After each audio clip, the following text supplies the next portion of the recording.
សួស្តីបងប្អូនទាំងអស់គ្នាឥឡូវយើងមកដល់ខ្លងទ្វារខ្មោចឯនៅខាងក្រោយខ្នងខ្ញុំនេះជាកន្លែងដែលគេល្បីថាមានរូបសំណាកហើយមានដោះស្លែ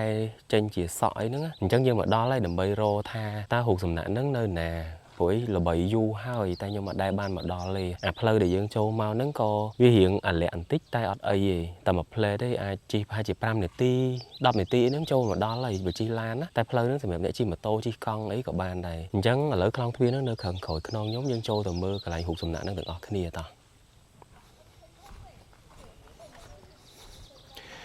និយាយទៅតំបន់ប្រាសាទនៅកន្លែងខ្លងទ្វារនេះពេលខែវស្សាអញ្ចឹងគឺថាមានដុះស្លែ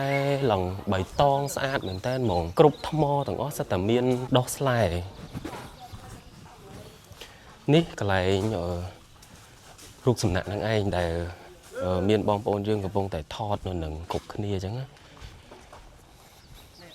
នេះបងប្អូនទាំងអស់គ្នានេះគឺជារូបសំណាកដែលដោះស្លែហ្នឹងហើយនិយាយទៅមើលទៅឃើញខ្ជូតដល់របៀបទូចហើយខ្ជូតមែនតើណាមានសក់តែអាហ្នឹងខ្ញុំគិតថាវាដោះបែបធម្មជាតិហ្នឹងមិនមែនជាការយកមកដាំអីទេគឺស្លែខែវស្សាគឺដោះអញ្ចឹងហ្មងខាងនោះក៏មានដែរមើលទៅទំនងមែនតើហ្មងដូចថាធម្មជាតិបង្កើតអ្វីមកគឺស្រស់ស្អាតបែបធម្មជាតិហ្មងអត់មានការកែច្នៃឬក៏កាត់អីទេស្អាតមែនតើអញ្ចឹងនៅតំបន់ខ្លងទ្វារខ្មោចហ្នឹងគឺមានតែប៉ុណ្្នឹងឯងដែលគេល្បី